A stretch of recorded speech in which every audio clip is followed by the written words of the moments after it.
Audio Jungle. Olá, pessoal! Sejam bem-vindos a mais um Rochas da Saúde. Aqui a gente vai trazer as mais diversas informações sobre saúde e bem-estar. Hoje, fugindo um pouco da medicina tradicional, temos aqui Mariana Magri, que é uma professora de yoga e terapeuta Ayurveda. Primeiro de tudo, Mari, muito obrigado por estar aqui no meu programa. E me conta mais um pouco do que é essa tal de medicina Ayurveda. Falei certo? Falou assim, Pedro.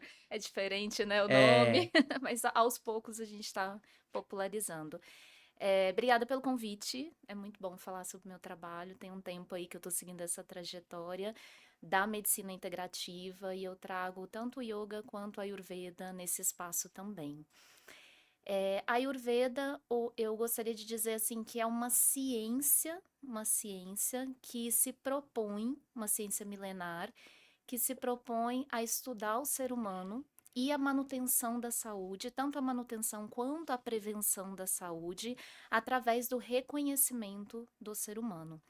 É uma ciência filosófica que surgiu na Índia antiga, uma Índia milenar, que não é, segundo muitas pesquisas antropológicas que a gente tem hoje, não seriam os mesmos povos indianos que nós temos hoje no território, né, da Índia, que desenvolveram essa ciência. É uma ciência que foi praticada como uma medicina muito natural por esses povos antigos dessa Índia antiga, que tinha uma relação muito grande com a natureza, tinha uma relação muito próxima de hábitos, de estilo de vida, de ciclos da natureza, de ciclos de plantação, de ciclo do alimento, da terra, de como o clima influencia tudo isso. Então, tinha um olhar muito minucioso para a saúde integrado ao ambiente natural. Pode falar. É correto a gente chamar de medicina indiana ou não? Porque falou que tem muita relação com a Índia. Isso. A gente pode dizer que é uma medicina tradicional indiana, assim como a medicina tradicional chinesa, né? A gente pega Uhum. o Ayurveda nesse aspecto. Ele começa a ser desenvolvido como uma técnica médica, vamos dizer assim, porque eu acho que ele vem de um lugar de saberes culturais, de povos antigos. Assim como as nossas avós têm alguns Sim. saberes, a gente só não É registrou. medicina tradicional das avós. A gente só não registrou e Sim, sistematizou isso, né? sim. Eu acho que a grande diferença, a grande contribuição dessas culturas antigas foi isso. Foi sistematizar um conhecimento que era praticado dentro dos seus âmbitos familiares e íntimos para a manutenção da saúde, sistematizar isso para que pudesse ser utilizado a longo prazo. E que muito das práticas do Ayurveda, né? Falei certo? Ayurveda. São defendidas até na medicina tradicional, né? Dos bons hábitos, do ciclo de amizades, do exercício físico, né? Sim. Mas o que que tem dentro da medicina Ayurveda? Que práticas, além de exercício físico, o que que você poderia contar mais pra gente? Legal, Pedro.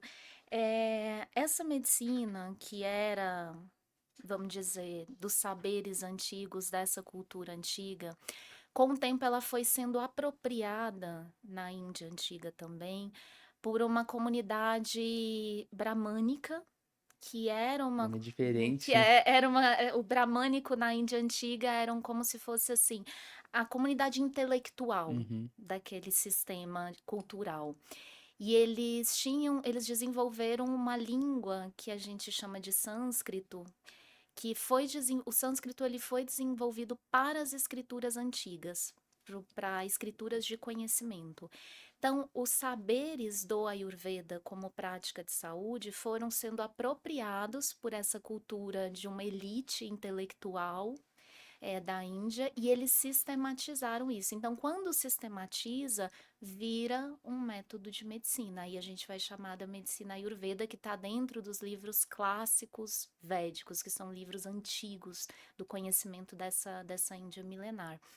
E ali a gente vai ver de uma forma um pouco mais assim específica a importância da alimentação saudável. Então, a nutrologia, vamos dizer assim, né? A nutrição dentro do aspecto dos saberes antigos do Ayurveda vão estar muito presente. Então, todo o curso, tanto de medicina quanto de terapia Ayurveda, tem uma parte bem completa assim de nutrição. A alimentação é uma raiz do Ayurveda.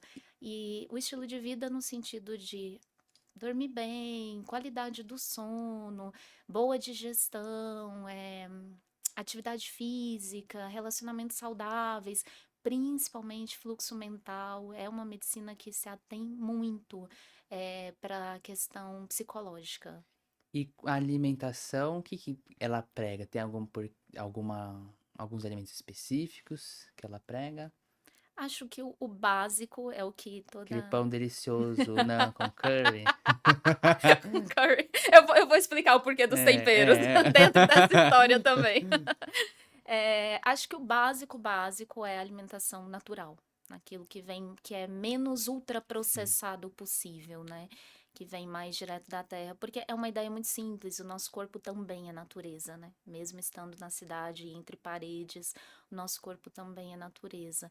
Então, quando a gente se nutre de alimentos que são mais saudáveis, mais diretamente ligado à terra, tem uma compatibilidade maior para ser digerido pelo corpo e aproveitado. Sim, é Então, que hoje em dia fica difícil, mas eu tava lendo, não pra, mas de ler mesmo, uhum, que, nossa, os que tem os alimentos minimamente processados, né, que, por exemplo, você pega um abacaxi, ele é alimento in natura. sim, Aí tem o abacaxi em calda, que ele, você conseguiria fazer na cozinha de casa, um abacaxi em calda, mas você pega um suco de pozinho, de abacaxi, não vou conseguir fazer na cozinha da minha casa. Então, seria para evitar consumir coisas mais que seriam plausíveis a gente fazer em casa, né? Numa isso, cozinha de casa. uma Porque cozinha de casa. é. É mais simples, na verdade, É. só que é menos hiperestimulante para o paladar, por Com, isso é mais difícil. com certeza, com certeza. Não. É que eles chama a atenção que é prático, né? Você É, põe na água e já faz o suco de abacaxi. aham. E agora a gente tá falando, né, que era uma medicina, entre aspas, medicina tradicional indiana. E tem também a Uhum. medicina tradicional chinesa. O que que separa as duas? É bem interessante, assim, pensar que essas culturas antigas, eu não tenho um foco tanto de estudo na chinesa, né? Mas essas culturas antigas, elas olham para a saúde de uma forma médica muito integrada. Eu acho que isso é um lugar onde ambas se comunicam muito bem. Integrada quer dizer, quando a gente fala de saúde, a gente não está falando só da saúde física.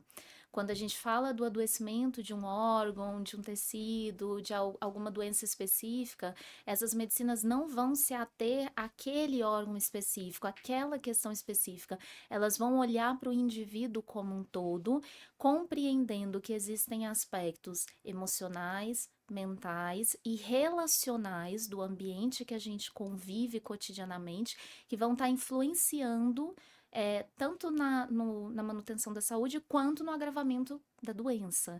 Então, acho que, no geral, são medicinas que se atendem no aspecto de uma visão muito mais, é uma palavra que às vezes eu não gosto de utilizar, mas tá na base, né, holística. Uhum. Porque eu acho que é uma palavra que É que pegou um tudo, aspecto muito né? místico, então não é a minha intenção, né? Mas é que a holística é como um todo, né? Você vê a pessoa como um Isso. todo. É uma ideia de assim, nossa, se você está enfrentando algum desafio, alguma doença específica, aquilo é só uma manifestação num órgão específico, numa região do teu corpo específica. Mas o que gera a manifestação é um sistema ao qual você está inserido, que inclui conjunto de pensamentos, administração de sentimentos, relações cotidianas, trabalho, ambiente onde eu tô, alimentação, qualidade do sono, digestão. Então, é sempre uma visão muito complexa da S- saúde, muito integrada. Ambas essas medicinas vão ter essa visão.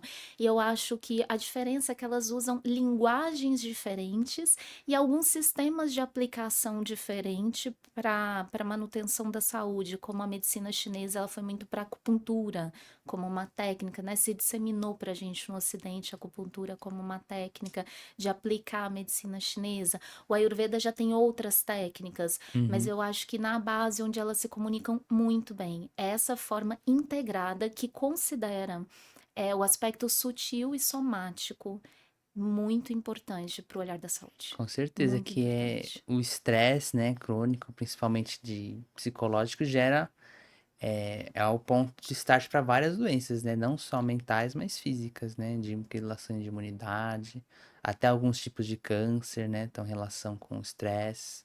E são coisas que podem. É que uma professora minha brinca que a gente tem que construir a nossa poupança da saúde, né? E Acho para mim, excelente esse termo. e eu vejo que a medicina Ayurveda é uma das, é um dos bancos da gente conseguir construir essa poupança, né? Tem alimentação, tem exercício físico, tem as práticas mentais, né? De mindfulness. Isso é muito Uhum. importante. É muito legal, porque o Ayurveda, ele é mais, assim, organizado e sistematizado como um método por povos que eram meditadores. Quando eu falei da cultura bramânica, né, que era esse povo intelectual da Índia antiga que desenvolveu a linguagem sânscrita para registrar esses conhecimentos antigos, eram povos que praticavam meditação, eram povos que tinham esse núcleo específico, eles tinham a intenção de compreender a mente humana, eles tinham uma compreensão eles tinham um desejo de um processo investigativo sobre a mente humana, e eles tinham uma compreensão que eu acho que a física quântica também contribuiu muito para gente, sobre o quanto o pensamento, né, aquilo que a gente pensa, tem influência, sim, no nosso sistema orgânico, no nosso físico. Eles trazem isso com uma linguagem diferente, mas quando a gente vai traduzir para nossa linguagem contemporânea, é muito parecido com o que a gente tem desenvolvido hoje na física quântica. Vários autores falam disso. O John Milton, ele tem um livro que chama Paraíso Perdido. E ele fala dessa questão que. Não vou falar a frase completa que eu não me lembro, mas é algo mais ou menos nas linhas de que a mente é o que faz, pode fazer o inferno parecer o paraíso, ou o paraíso parecer o inferno. E nessas linhas a meditação ajuda muito, mas o que que seria a meditação?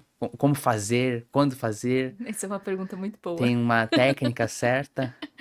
É, o yoga traz muito, acho que o yoga disseminou muito a meditação para a gente no Ocidente. É, e eu, como professora de yoga, eu tenho um cuidado para a gente não tornar a meditação também algo muito místico e distante da nossa realidade cotidiana. Eu acho que a meditação, ela tem, dentro dos livros clássicos antigos, ela vai ter várias etapas de desenvolvimento, assim como qualquer prática que a gente faça, né? A gente começa numa etapa e a partir daquela prática, daquela etapa, da constância, acho que são ciências que falam muito da constância, tanto o yoga quanto o Ayurveda, a ideia da constância. Se mantenha praticando aquilo que você escolheu para fazer parte da tua vida e que você acredita que é bom, que vai te trazer qualidade de vida, mantenha-se, porque com a manutenção a gente constrói memória daquela experiência e a gente consegue progredir naquela experiência. Uhum. Então a meditação ela também tem várias etapas. E eu acho que por ela vir para a gente numa cultura que é muito acelerada, com uma ideia de ser um lugar onde você tem que ficar calmo, já cria grande resistência. A primeira etapa de um processo meditativo para a gente experienciar isso é você trabalhar o seu foco, é você trabalhar a tua mente concentrada em alguma coisa. A gente começa uma relação com a meditação concentrando a mente em alguma coisa que você traz para aquele momento. Então, concentra tua mente na respiração por algum tempo, concentra tua mente na fala, na condução de um professor em algum momento. Utiliza a ideia do foco e da concentração para criar um treinamento para a mente, para a gente ir adentrando espaços de mais serenidade do processo meditativo, onde a gente realmente vai acalmar um pouco mais o sistema nervoso central. Mas é um percurso, então tem Uhum. várias etapas a meditação. É que você treina, vai ficando melhor. É o ciclo de você perder o foco e reganhar a concentração, né? Que conforme você faz, você vai ficando mais forte na meditação, né? Seria Aham. isso, mais ou menos? Exatamente, a gente tem no yoga até 3 processos, assim, para estudar a experiência, né, da meditação, porque eu acho que é uma experiência. O primeiro, você trabalha o foco por um tempo. Exercita focar, focar, focar. Fecha os olhos e foca na respiração, por exemplo, por um tempo. É o primeiro processo, digamos assim, de coordenação da mente, para os pensamentos não saírem tanto. Vão continuar. Eu lembro que quando eu comecei a dar aula de yoga, o que a gente mais escuta é: nossa, mas eu não consigo parar de pensar. E uma coisa que eu sempre digo é: a mente foi feita para pensar, igual o coração foi feito para bater. A mente não vai parar de pensar. Essa é a função dela. Se ela está fazendo essa função, tá tudo certo. O exercício meditativo não é a ideia da gente romper o pensamento, é a ideia da gente começar a coordenar o fluxo mental a nosso favor. Então, eu primeiro trabalho um tempo de foco. A partir do foco, eu consigo ficar mais tempo naquele foco, entrando num aspecto de maior concentração.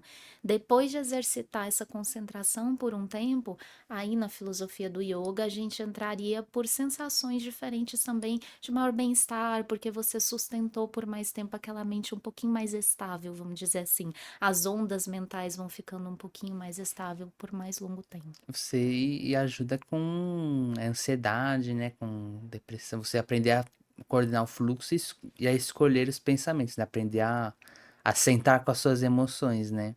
De se Exatamente. acalmar, para perceber, sentir. E você comentou da o yoga ou a yoga? A gente já comentando da yoga, o yoga. Pedro, o correto, se a gente pensar na tradução, porque é uma palavra também que vem dessa língua sânscrita, que também está nesses livros clássicos antigos que eu comentei do Ayurveda. O correto seria o yoga. Mas tudo bem, a gente ocidentalizou e a gente se apropriou, não há Sim. problema. E a gente estava comentando mais cedo que é muito mais do que só a prática do exercício, né? Que tem todo um código do yoga, né? E o que que seria isso? Que é mais. É bem interessante porque vem acho que da mesma linha de pensamento do Ayurveda. Acho que uma coisa que me chamou muita atenção quando eu comecei a estudar essas duas ciências antigas e ler um pouco mais, não só praticar, mas ler um pouco mais os livros que são mais clássicos, fica muito evidente essa questão da gente ter uma visão filosófica e sistêmica sobre a vida quando a gente pensa em yoga e quando a gente pensa em Ayurveda. O yoga também vem desses livros clássicos antigos, ele foi também estruturado nesses livros clássicos da Índia antiga, e ele vem como uma proposta de autoconhecimento, de compreensão da mente, ele vem como uma proposta ética. Então, a gente tem um código de ética dentro do yoga que traz para a gente também uma forma de se comportar consigo mesmo, com seu autocuidado e numa estrutura social. E ele vem com uma proposta de estilo de vida. Então, o yoga, antes de vir como uma prática física, que é o que a gente se apropriou mais no Ocidente, ele vem como um pensamento filosófico sobre a vida. Então, Uhum. compreender um pouco mais a minha relação dentro da estrutura social, a minha relação com as minhas sensações, com a minha própria vida, com as minhas motivações, com os meus propósitos. Tem uma palavra muito comum que se disseminou também, o Dharma, né? Que é o meu propósito na vida. Esse processo muito autoinvestigativo. Acho que o yoga ele se apropria muito dessa autoinvestigação de si. É um método de autoconhecimento, se propõe ao autoconhecimento. Uhum. E do que você mais gosta do yoga de fazer? Da parte, né, a parte física, o momento de autorreflexão, de autoconhecimento? Qual que para você seria o mais legal do yoga? Eu acho que o pensamento do yoga, né, essa estrutura um pouco mais filosófica, de estilo de vida, de autocuidado, eu vim trazendo para minha vida ao longo desses anos, então já faz muito formas, já faz muito parte, acho que da forma como eu tento pensar a vida. Os desafios da vida, os desafios emocionais, os desafios de trabalho, os desafios cotidianos, a minha relação em comunidade, a minha relação com as pessoas que eu vou conhecendo e que vão agregando coisas à minha vida também. Então, acho que o meu pensamento sobre a vida tem muito dessa proposta filosófica do yoga. E a prática física do yoga, principalmente as técnicas de respiração e os movimentos, os asanas, né? Esse yoga que a gente conhece mais hoje nas escolas, Sim. me ajuda muito, assim, é uma coisa que tá sempre fazendo parte do meu cotidiano hoje. E é muito gostoso de se fazer, né? É muito relaxante, um momento muito bom. Mas eu lembro que uma vez eu tava caminhando perto de casa e eu vi uma placa assim, Hot Yoga. Eu pensei, meu Deus do céu, o que que é isso? Fazendo propaganda disso na rua, era um bairro de família, tem criança aqui. Aí depois que fui pesquisar e ver que não era bem isso que eu estava pensando, né? Sim. O que que seria isso? Tem outras formas de yoga? Ótimo, Pedro. Essa pergunta é ótima, porque as pessoas procuram a gente perguntando, né, tem vários métodos de yoga, qual que eu vou fazer? Acho que uma coisa bem legal da gente falar sobre isso é o yoga tradicional, de onde ele vem. A prática física ela é extremamente complementar a todo um aspecto básico e filosófico sobre o pensamento da vida. Então, vamos dizer assim, os iogues antigos, eles vão se ater muito mais à leitura das escrituras, à prática meditativa, ao estilo de vida, à forma comportamental, à relação com as emoções, à relação com a mente, com os pensamentos, o conhecimento disso e a parte física, ela vem como um apêndice, agregando isso. Por quê? O corpo tem que estar saudável também. Né? Quando o nosso corpo está sem energia, quando o nosso corpo está sem vitalidade, quando a gente está cansado, quando a gente está com dor, a gente sabe que é muito mais difícil de lidar com as outras questões estruturais do nosso cotidiano, trabalho, família, relacionamentos. Então, a ideia da parte física do yoga, que é isso que a gente se apropriou muito no Ocidente, é um aspecto complementar, porque sim, eu preciso manter meu corpo com energia, com uma boa porcentagem de, a gente vai chamar no yoga de prana, mas o que a medicina chinesa também utiliza, né, que é como se fosse energia vital. Uma boa porcentagem de oxigenação, por isso a prática de yoga ela trabalha muito com as técnicas de respiração também. E eu preciso ter o meu corpo alongado, ter meu corpo fortalecido, porque esse corpo, quando ele tem mais vitalidade e melhor mobilidade, nessa visão sistêmica, é esse corpo que está expressando a minha comunicação com o mundo. Então, quando o corpo ele tá mais travado, ele tá mais enrijecido, ele tá com dor, ele tá adoecido, a minha comunicação com o mundo ela também é Uhum. danificada.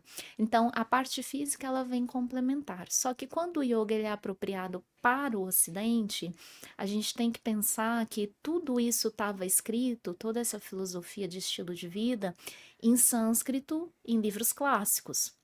Até isso Demora. ser traduzido primeiro para o inglês, que foram as primeiras traduções, e depois para as outras línguas, acho que o espanhol que ganhou também depois do inglês uma expressividade maior da tradução desses livros, demorou.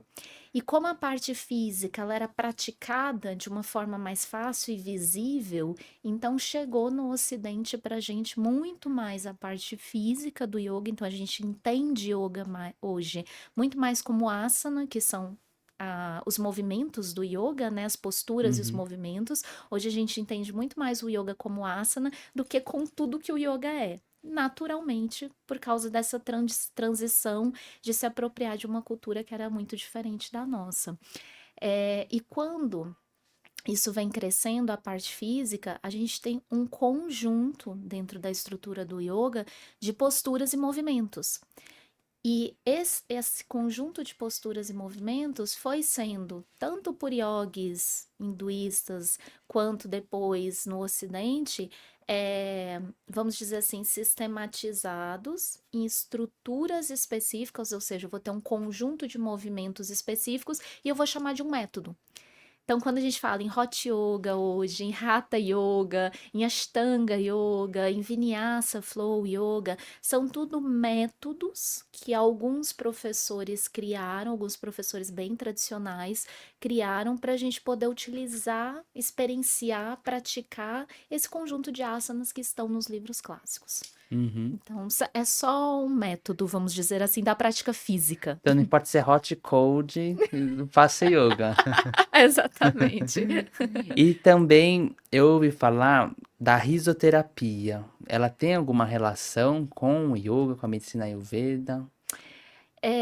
Pedro, eu acredito que assim, quando a gente pega o princípio dessas medicinas, e compreende assim a proposta delas para a busca do nosso bem-estar, isso hoje em dia se ramifica em várias experiências, né? O mindfulness também é uma linguagem da meditação que foi estruturada para nossa cultura ocidental contemporânea compreender um pouquinho mais a experiência de um método meditativo. E essas outras experiências, sim, a gente pode pensar, não com essas palavras, não com essa estrutura, digamos, metodológica, mas sim que tem um pezinho nessas ciências do estilo de vida e do bem-estar. Uhum. E não sei se entra na parte da medicina Ayurveda, mas tem os chakras, né? Ou eles são mais da medicina chinesa?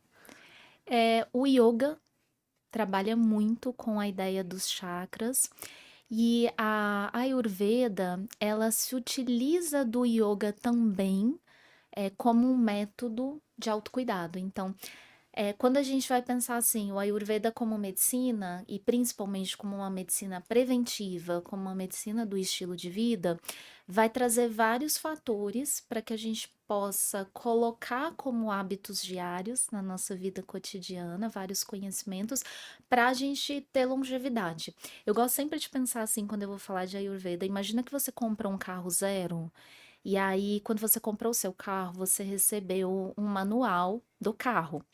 E dentro desse manual tá descrito as manutenções. Você tem que botar gasolina, você tem que trocar o óleo, você tem que lubrificar o motor. Então ali você tem um conjunto de coisas que você precisa fazer para que essa estrutura física que é o teu carro, ele tenha longevidade. Sim. A ideia do Ayurveda é um pouco isso, de pensar assim, tanto nossa estrutura física quanto psíquica, né, somática, como um conjunto, com uma possibilidade de um conjunto de fatores que eu vou colocar na minha vida para ter a longevidade dessa estrutura. Uhum. E o yoga vem como um dos fatores. Então, as técnicas do yoga, elas são apropriadas também pela medicina Ayurveda para poderem serem aplicadas nesse estilo de vida. E Uhum. os chakras, eles são mais explorados dentro da cultura iógica, porque são regiões do nosso corpo, segundo essa estrutura cultural, existem. E eu acho que é bem legal quando a gente pensa em acupuntura, porque é mais fácil da gente falar isso. Tem regiões do nosso corpo que tem uma concentração maior, muitas vezes, de energia, né? E quando a gente trabalha essas regiões, a gente consegue também ter liberação da estrutura muscular, a gente consegue ter uma reação fisiológica, vamos Uhum. dizer assim. E os chakras nos livros mais antigos vão ser estudos de regiões do nosso corpo onde a gente tem uma concentração maior prânica de energia mesmo e acaba tendo uma relação com órgãos internos, Uhum. nessa estrutura fisiológica, vamos dizer Sim, assim. tem um ponto de tensão, né? E aí você libera e você movimenta, melhora a respiração, E, movimenta a no, e na energia. medicina, na medicina chinesa tem a acupuntura, né? Que são as agulhinhas. E para liberar os chakras na Ayurveda seria com yoga ou com O alguma yoga outra ajuda, prática? o yoga ajuda bastante, técnicas de respiração auxiliam bastante, os asanas, né, que são os movimentos do yoga, vão auxiliar bastante. E a gente tem dentro da medicina Ayurveda também, a gente tem o estudo de pontos, como se fossem os pontos da acupuntura, mas a gente tem um estudo que a gente vai chamar de marmas, marmoterapia. São regiões do corpo também são pontos do nosso corpo onde tem essa concentração de energia e muitos desses pontos têm relação com os chakras. Então, sim, dá para eu fazer uma manutenção nessas regiões, colocando um óleo essencial, às vezes, em técnicas de massagem. O Ayurveda tem muitas técnicas, onde você também vai liberar, a gente não utilizaria agulhas, mas com movimentos mesmo, essas regiões. E essa história de, meus chakras estão desalinhados, só tá dando desgraça na minha vida, né? É verdade isso? Olha, Os eu não meus chakras seguiria estão um muito. pouco desalinhados, confesso. Eu não seguiria muito essa linguagem, assim, para mim, pessoalmente. Um cuidado que eu tenho é de não tornar tão mística essa experiência e mais sensitiva. Eu, eu acho que sim, se a gente pensa que são pontos de energia, emoções e pensamentos vão ter uma influência, sim, nessas regiões. Mas eu acho que é um conjunto de fatores. É, eu preciso Vamos realinhar os começar chakras. pela alimentação e a É, qualidade do sono. perfeito. E que exercício você acha que seria bom para pessoas da correria, que às vezes estão no carro, às vezes tem um pouquinho de tempo só para fazer, de meditação, de respiração, de mindfulness, de yoga? O que você acha que seria essencial? Isso é bem legal, Pedro. Eu sou terapeuta e eu consulto com recorrência mulheres que acabaram de ser mães. E aí, quando a gente pega a estrutura do Ayurveda como uma As mães da yoga. Bem isso. Quando a gente pega a estrutura do Ayurveda como uma proposta de estilo de vida, tem várias indicações para manter corpo físico e mental um pouquinho mais estável. Tô dizendo um pouco porque realmente é, é dinâmico, né? A gente não vai estar estável o tempo inteiro, os pensamentos e sentimentos vão oscilar, isso é natural. A ideia é que a gente consiga ter uma dinâmica com isso e ter uma relação um pouco mais saudável com essa natureza de movimento que o nosso corpo psíquico principalmente tem. Então, o Ayurveda como proposta vão ter várias indicações e vários métodos para a gente fazer, acordar de manhã às vezes, observar se a respiração tá legal nas narinas, tomar uma água com limão, fazer um alongamento. Então, a gente tem um conjunto de indicações que, se conseguir aplicar, é muito legal. A questão é, não cabe na nossa rotina. Sim. Não cabe no nosso estilo de vida. É que às vezes o que é o simples, né? Tomar água com limão nem sempre é fácil, né? Que tem toda a questão de você criar o hábito, né? E Exatamente. para você criar um hábito, você tem que destruir um vício. Exatamente. Esse é um grande desafio do Ayurveda. A gente trabalha com hábito. A gente não trabalha diretamente com medicamento ou com uma coisa que ela é externa, você utiliza e pronto. Não, a gente trabalha com hábito e hábito exige tempo de construção. E tempo é um grande desafio que a gente tem hoje, né? Mas eu acho que também é muito uma relação de escolhas, porque o nosso tempo também está relacionado com as escolhas. Complementando sua pergunta, voltando a ela, considerando que a gente tem várias possibilidades da gente utilizar o Yoga e o Ayurveda, mas ainda assim a gente tem um cotidiano que às vezes não cabe isso, eu penso que a gente pode começar pela técnica de respiração, porque é uma coisa que com 1 minuto, às vezes eu consigo fazer, e a gente sabe que a nossa mente ela segue o ritmo da respiração. Isso tem muita pesquisa científica hoje em dia, tem muita pesquisa científica, principalmente depois da disseminação da técnica de mindfulness, do quanto eu melhoro a qualidade do córtex pré-frontal quando eu melhoro a oxigenação cerebral, do lobo frontal. E são regiões que trazem o discernimento pra gente, né? Então, Uhum. aquela ideia de eu ser muito reativa no cotidiano, de eu ser muito impulsiva, ela também tem uma relação com o cérebro pouco oxigenado.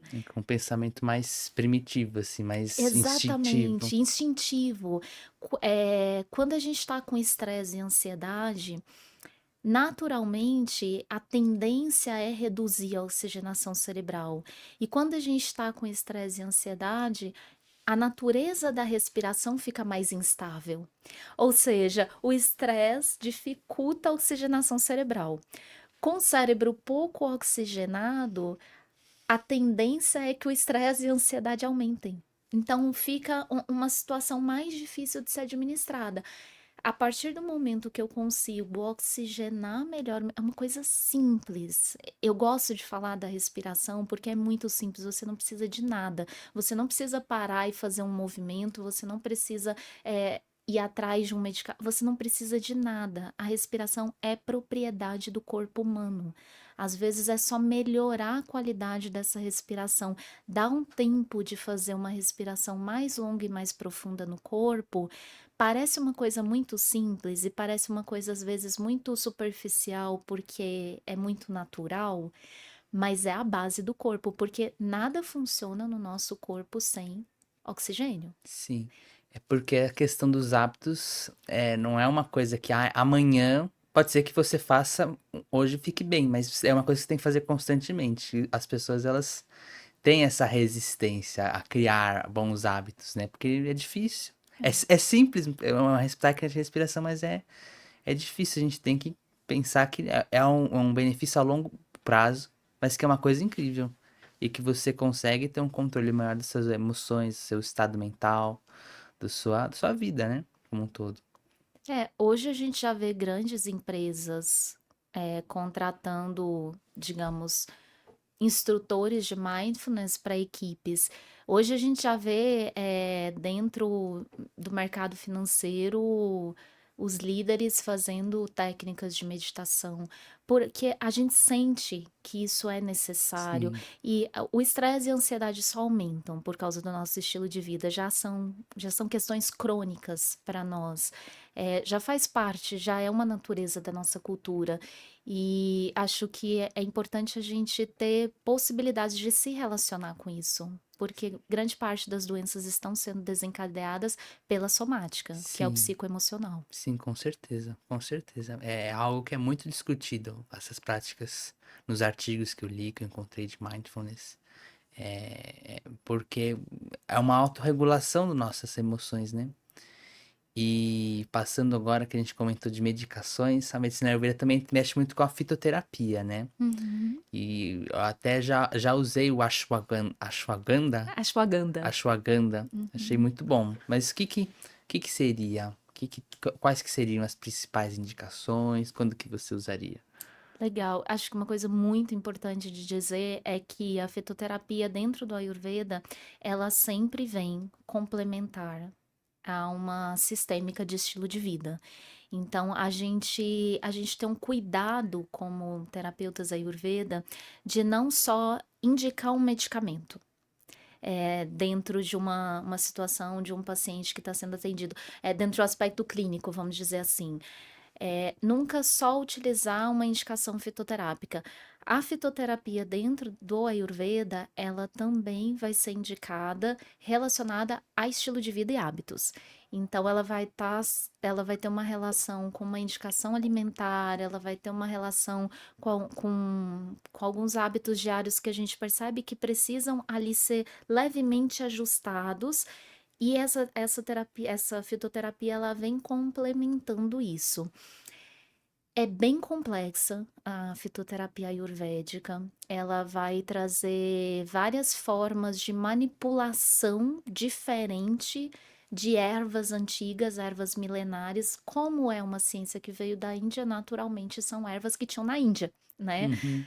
Então a gente foi estudado a potência dessas ervas de uma forma muito precisa e foi testado. Isso é um conhecimento que veio sendo testado e desenvolvido e aperfeiçoado, digamos assim, com o tempo também pelos médicos, que a gente chama de Vaidyas, os médicos ayurvédicos. E foram estudadas muitas ervas, suas potências e a relação com o corpo humano, né? Tanto no aspecto físico quanto mental. Essas ervas, elas foram também manipuladas de formas diferentes, então a gente tem várias formas de manipulação, tem o extrato, algumas ervas são manipuladas em óleos medicados, outras ervas em estruturas de álcool medicado, e aí a gente vai indicar de acordo com a necessidade de cada paciente. As ervas mais comuns que a gente tem hoje, o ashwagandha, ele se popularizou bastante no Ocidente, porque ele é um leve ansiolítico natural e é um tônico também. E ele ficou um pouco popularizado também no Ocidente, se eu não me engano, foi nos Estados Unidos, em grupos de atletas, porque ele é muito bom também a longo prazo para a resistência da manutenção muscular. Ele mexe com a testosterona também, né? É que eu usei um pouco, mas eu confesso que ficou muito. Foi muito ansiolítico pra mim. Eu tive, eu tive que usar, por exemplo, uso um pouquinho, depois paro, aí volta. Que foi o que as pessoas recomendaram fazer. Ah, não usa constantemente. Mas acho que é muito de questão de dose, né? Eu comprei já a cápsula Isso. manipulada, pronto. É, às vezes é a dose que precisava ser ajustada para você, e é uma ideia também da gente usar por um período. O Ayurveda sempre trabalha com isso, com experiências cíclicas. O corpo modifica, as estações têm influência no corpo, as relações cotidianas têm influência, então, assim, são coisas que a gente vai trazendo para o cotidiano, vai utilizando por um tempo, vai realinhando e depois a necessidade se torna outra. E aí o corpo vai criando essa dinâmica também de autorregulação. Acho que um cuidado da medicina Ayurveda é deixar auxiliar o corpo também ter uma autorregulação e não tornar o corpo dependente de. Então, até quando a gente fala da fitoterapia ayurvédica, esse é um cuidado. Tem outras plantas que a gente usa muito também aqui no Ocidente, que é o Brahmi, o Jatamansi, que vão ser principalmente para ansiedade, qualidade do sono, também ficaram bem expressivas. Tem outra planta que é muito utilizada na ginecologia ayurvédica, que é o Shatavari, que tem, digamos assim, uma sintropia muito forte com a região ginecológica feminina. Eu acho que também uma coisa que hoje alguns médicos e pesquisadores brasileiros, e no Ocidente no geral, mas eu conheço alguns brasileiros, que estão fazendo um trabalho de tentar associar essas plantas ayurvédicas, porque são plantas da Índia, Uhum. a plantas brasileiras, Hum, para que a gente possa também utilizar esse apropriado que tem aqui para a gente, né? Porque a gente uhum. tem a nossa flora é muito rica e a Sim, gente só sim. não teve isso talvez tão bem sistematizado, Sim. que é esse o presente do Ayurveda pra gente, E essa valoriza o que é sistematização. nosso também, né? Valorizar o que é nosso. Então, muitas vezes são coisas simples. Eu, particularmente, prefiro indicar um chá que a gente acharia, para melhorar a digestão, um chazinho de gengibre com erva doce. Começa a colocar na tua rotina diária e a gente vai ajustando outras coisas do que às vezes já vem com uma fitoterapia que é um pouco mais potente, mas que tá mais de difícil acesso, que vai ser um pouco mais cara, porque a gente tem poucas farmácias de manipulação no Brasil que vão fazer essa manipulação certa.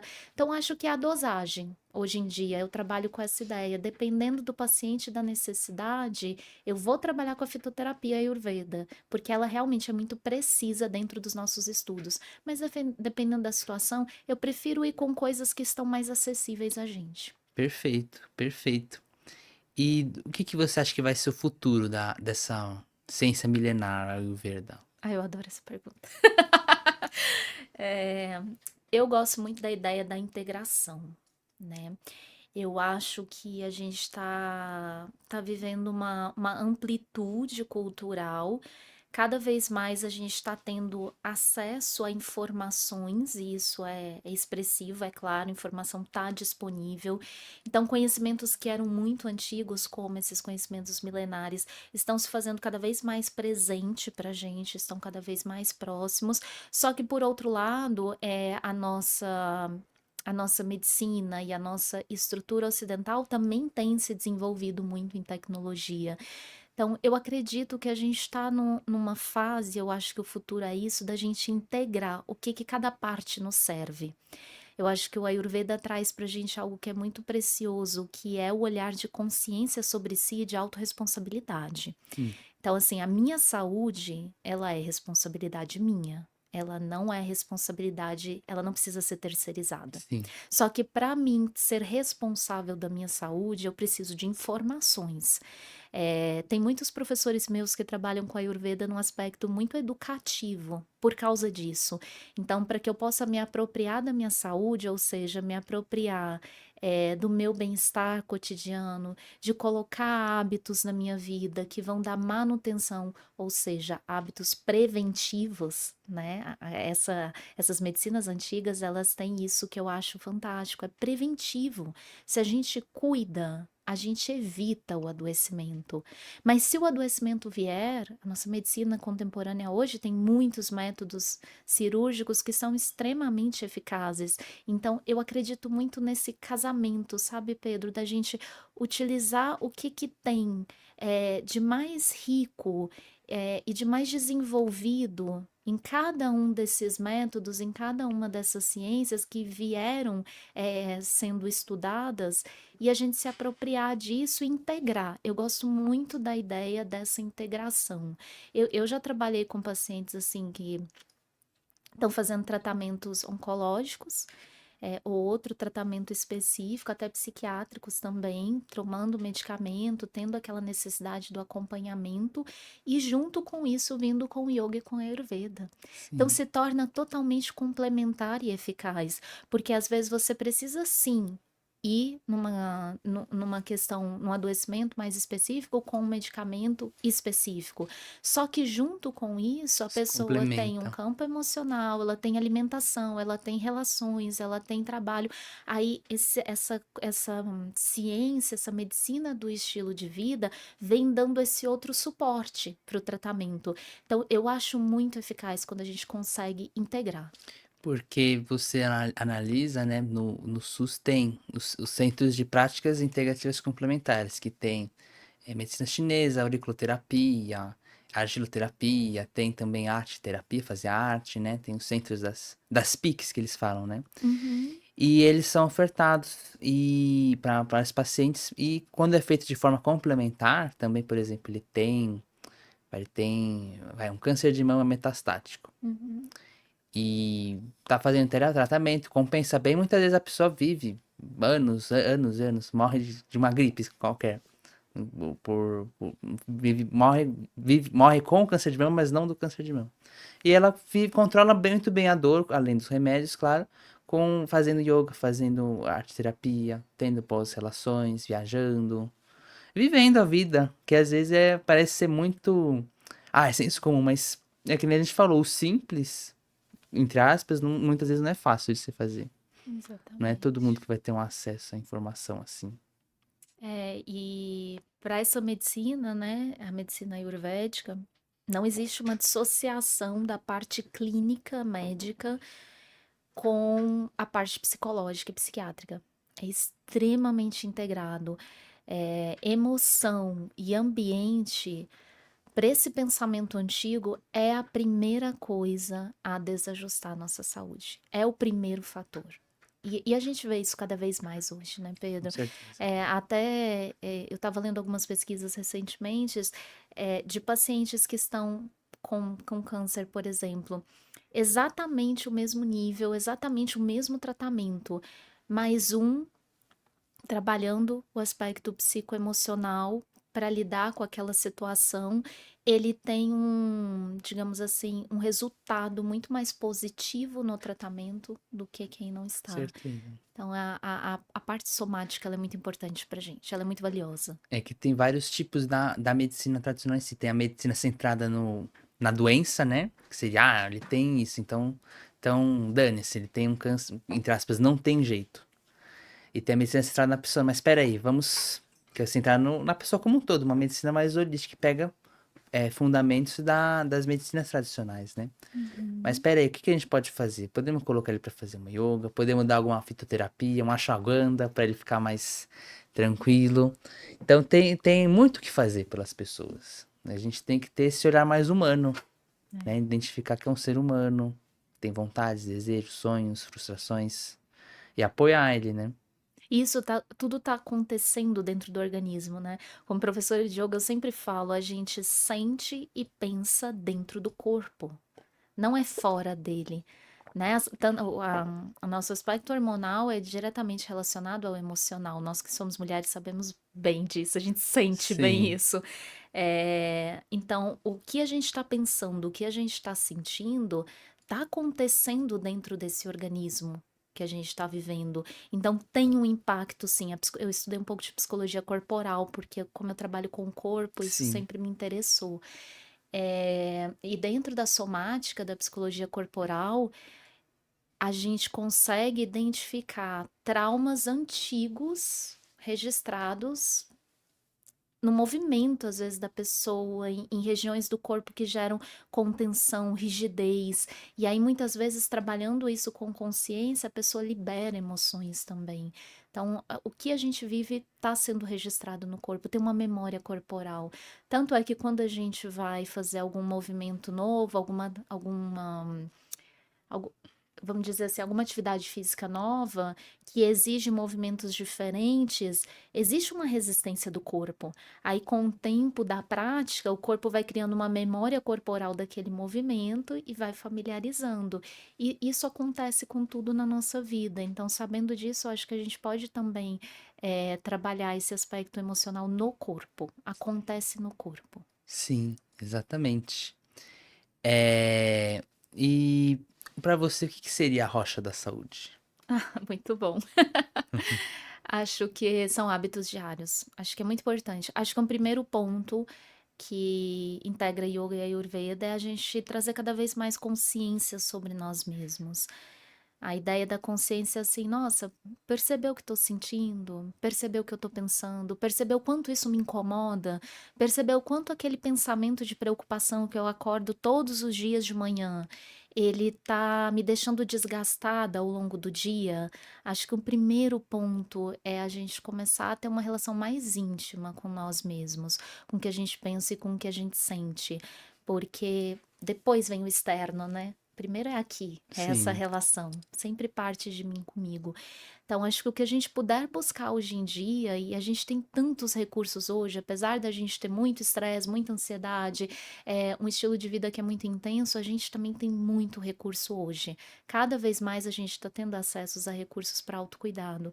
Então, buscar fatores que a gente possa agregar no nosso cotidiano para se perceber melhor, para ter mais consciência da gente e saber administrar isso, acho que é um primeiro ponto. E aí depois vem a manutenção, que é realmente assim, cuidar da alimentação. Eu acho que é muito difícil a gente pensar em saúde sem falar de nutrição, sem falar de alimentação. É a constituição, né, orgânica do nosso corpo. Hipócrates já falava, né? Deixa o alimento ser o seu Seu remédio, né? remédio, para não precisar do remédio. Sim, Né? com certeza. Começa aqui, começa na alimentação. Então, é um ponto fundamental. Alimentação é movimento, né? A gente sabe que o corpo ele perdura por mais tempo com movimento de qualidade, então o corpo precisa de movimento. E uma coisa, um fator que até a gente estava conversando antes, eu acho bem interessante de ressaltar, e que pensando na psicossomática, relacionamentos de qualidade. O meio social afeta muito o campo psíquico emocional. Então, a ideia de ter pequenos núcleos de comunidade com pessoas que a gente possa confiar e crescer junto é, é um aspecto de saúde mental muito importante. Sim. A gente é um ser altamente social, né? E a gente precisa Somos. de uma da validação alheia pra gente crescer também, né? Da troca, né, da Troca. partilha. Então, é bem grave, assim, o isolamento também, quando a gente fala de doenças psicossomáticas e neurológicas também, né, porque a gente cresce as questões dentro da gente quando a gente não tem a possibilidade de partilhar. Por que a terapia tá cada vez mais importante, né? É a possibilidade de eu dar linguagem àquilo que eu tô sentindo, de eu manifestar, de eu poder trocar. Senão a gente fica muito dentro da gente, aquilo pode crescer dentro da gente. Então acho que a partilha é muito importante. Eu pensaria nesses pilares da saúde, vamos dizer assim, rochas da saúde. A alimentação, né, a consciência cada vez mais de si, de ter essa relação consigo cada vez mais. Cuidar da alimentação, sim, é básico, é uma coisa assim que a gente sabe, mas a gente deixa passar. Ter movimento físico e cuidar dos nossos relacionamentos. Sim. Lembro que é a frase desse episódio. O simples nem sempre é fácil, né? Sim, sim, sim. E você tem mais alguma coisa que você queira acrescentar, contar pra gente? Eu acho que eu gostaria de ressaltar o ponto de que a nossa saúde é uma responsabilidade nossa. E realmente, assim, o esforço que a gente faz é difícil mudar hábito, sim. Até uma coisa que eu comentei contigo, né? O hábito, ele constitui a nossa personalidade. A gente se apresenta para o mundo também com aquilo que a gente faz, né? E a gente se relaciona com a gente também com os nossos hábitos. Então, o meu hábito, ele constitui personalidade e identidade para mim. Quando eu vou mudar um hábito, de certa forma eu estou confrontando isso. Mas quando a gente traz a consciência e a vontade e um propósito, acho um propósito a longo prazo, e um propósito para mim, Mariana, a longo prazo é envelhecer com mais qualidade de vida. Porque as doenças da terceira idade, a maior parte delas são doenças do estilo de vida. Sim. É A a poupança da epigenética conta saúde. isso pra gente, né? Às vezes a gente tem o gene com a propensão de desenvolver uma doença, mas o meu estilo de vida vai ativar essa Com genética ou certeza. não. Então, muitas vezes ela não vai precisar se manifestar, mas vai depender dos meus hábitos, vai depender do meu estilo de vida. Então, eu gostaria de pensar assim, que mudar hábitos que não são bons para mim, para hábitos mais saudáveis, muitas vezes é difícil, vai exigir esforço, vai exigir que eu coloque mais energia em algo, vai exigir que eu coloque mais atenção em algo, sim. Só que eu acho que é o único caminho para a Sim, gente evitar doenças futuras. com certeza. É a poupança da saúde. É um E investimento que a gente ela, faz na gente mesmo. Na gente mesmo, e elas podem até vir, mas se eu tiver hábitos saudáveis, eu também vou conseguir lidar com elas com mais resistência. Sim, Então, eu gosto de pensar assim: não pense em hábito como uma recompensa momentânea. Pense nos hábitos saudáveis como uma recompensa a longo prazo. sim. Lá na frente a gente vai ter Excelente frase. um resultado interessante. Eu acredito nisso. E acho que com essa excelente frase a gente pode encerrar o nosso programa. Muito obrigado, Mari, pela conversa, foi excelente. Eu queria deixar um recado para você, para seguir a gente no nosso canal no YouTube, curtir, compartilhar, comentar, seguir também as nossas redes sociais, o Instagram, TikTok. Se você está acompanhando a gente no Spotify também, nos siga. Deixar um grande abraço a vocês e vejo vocês no próximo Rochas da Saúde. Até lá, grande abraço.